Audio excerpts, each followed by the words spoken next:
CBSE class 8 chapter 4चा आपण अभ्यास solve करतोय. तर इथे एक दिलं की चित्रमदृष्ट्या पंचवाक्याने रचयित. मग हे चित्र बघून कधी पण कुठलंही चित्र असेल आपण एक फॉर्मॅट दिलेला आहे त्याचा. तुम्ही आमच्या चॅनलवरती जाऊन बघू शकता की चित्रवर्णनचा फॉर्मॅट कसा आहे ते.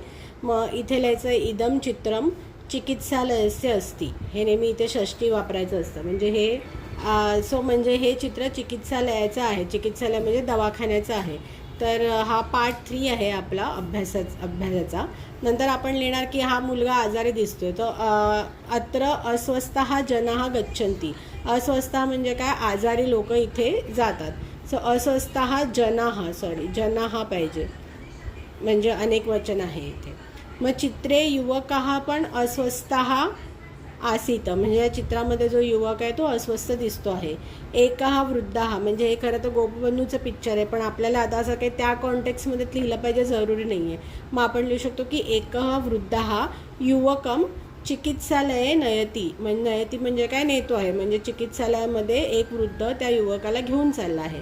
आणि आता अजून काय लिहू शकतो, असं चिकित्सालये चिकित्सकाः सन्ति, म्हणजे चिकित्सालयामध्ये डॉक्टर्स असतात असं आपण लिहू शकतो. एक डॉक्टर लिहिलं तर चिकित्सकाः असतील किंवा अनेक डॉक्टर लिहिल्या म्हणून आपण चिकित्सकाः सन्ति.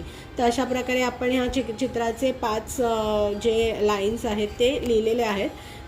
जनरली हाच आपण पॅटर्न म्हणजे सोप्या वाक्यांमध्ये लिहून आपण चित्रवर्णन कंप्लीट करू शकतो.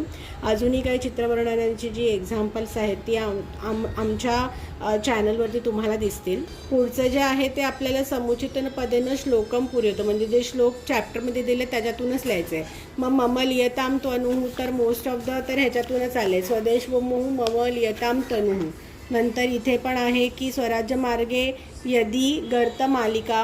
नंतर मम अस्ति मानसे पुरिता अस्तु स सगळे याच श्लोकातून आलेत मोस्टली. हा जो इकडचा श्लोक आहे. आणि दुसरं इथून आलंय उत्कलमणिरिताख्याः प्रसिद्धो लोकसेवकाः. सो इथे सेकंडचा आन्सर येणार लोकसेवकाः. सो ह्याची आन्सर आहेत स्वदेशभूमो लोकसेवकाः प्रयान्तु गर्त मालिका आणि मम अस्ति मानसे. सो हा आपला पार्ट 3 होता. पार्ट 4साठी नेक्स्ट व्हिडिओ बघा. आणि तुम्हाला आमचे व्हिडिओ आवडत असतील तर लाईक, सबस्क्राईब, शेअर नक्की करा. थँक्यू.